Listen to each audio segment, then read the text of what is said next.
there it is. Update on the van. It's moving along quite nicely. I want to show you my new setup. Actually, I'll come over here and I'll show you this. I've moved. I came in from the paddock. I was parked out in the paddock before, and I moved a bit closer to my daughter's home. Got my trailer, work trailer, my gazebo. Yeah, this is so cozy. Look at that. Really cool. So I kind of hang out here during the day, building the van. Home sweet home over here.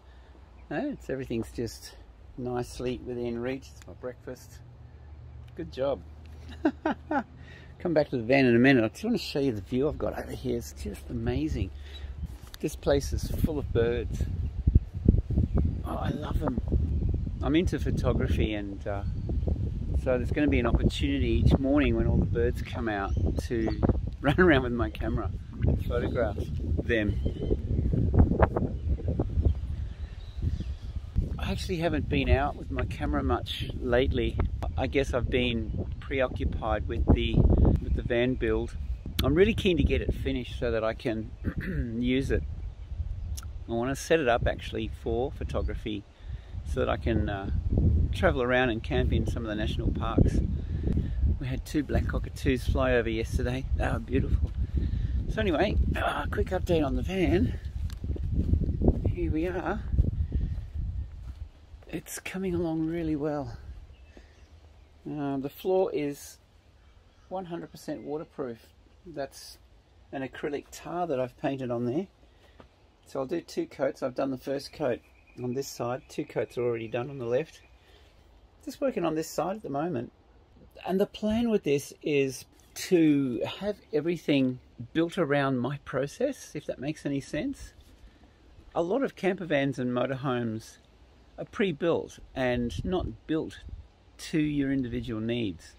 So they throw in standard cupboards and storage and what have you. Generally what happens is you find that there's a lot of wasted space.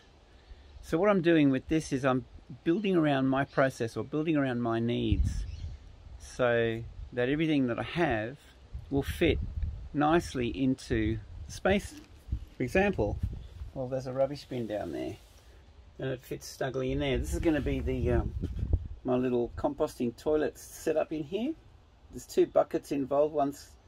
One has the pine wood shavings, and the other one's the portaloo. Now they sit there quite nicely, easy access. Not sure what I'll do with this yet. I might cut this down because I want to have extra bench space. One thing I've noticed in a lot of vans is the lack of bench space. There's nothing worse than, you're wanting to cook or do something and there's nowhere to put stuff. That's really frustrating. So I may have, like, apart from the main bench top that goes here, I might do a slide out soft glide secondary bench or countertop that sits under, pulls out and slides back in. So I might extend it out to here. I'm not sure yet. We'll see. I'm definitely going to do one above the fridge. There's a fridge over there. There's enough room to do a slide out secondary bench top underneath, so it'll sit snugly under the main bench top. I mean, that'd be awesome if I had 2 slide out bench spaces plus all of this. Great. One thing I really wanted to do with this was make it completely waterproof underneath. So that's what I've done. Here's the wet area. That's where the water bottles are going to sit. Sink above.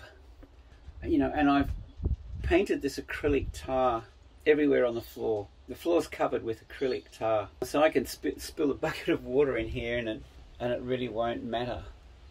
It's not going to damage anything. Just mop it out and everything's fine.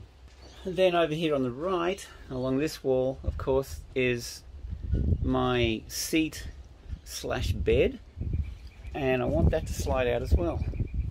So hopefully it's going to be a soft glide out to this width, for the full width of the bed.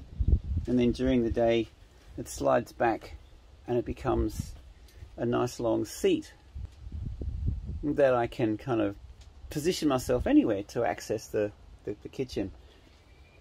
And it's got to be comfortable, you know, like I want to be able to sit really comfortably and hang out here all day if I want to.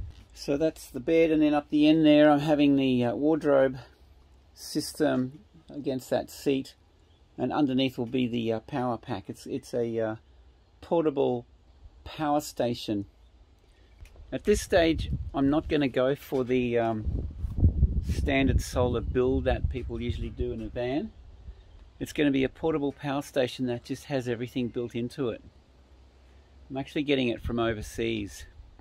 It's a bit of a beast. I think it's a 2,500 watt inverter, and I thought it had about a 200 amp hour battery, but found out that it's 106 amp hours.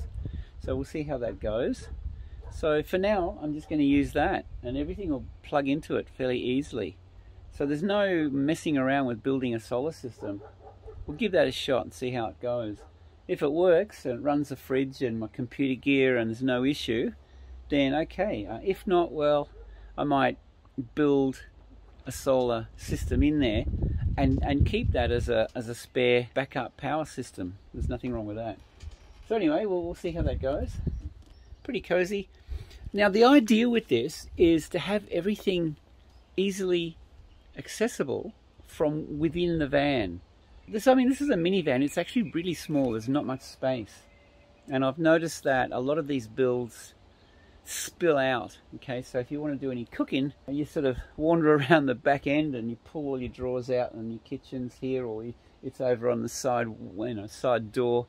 Everything gets pulled out. I don't want to do that. You know, I want to be able to have everything set up internally, so that, obvious reasons, you know, if it's pouring with rain, I've got everything in there. I can cook, I can do anything I want, no issue. You know, middle of the night, I don't have to get out. I'm actually really excited about this van build. And you know, I mean, the goal with this is to make it super comfy and convenient. And you know, it'll become a prototype for maybe the next build after this. We'll see.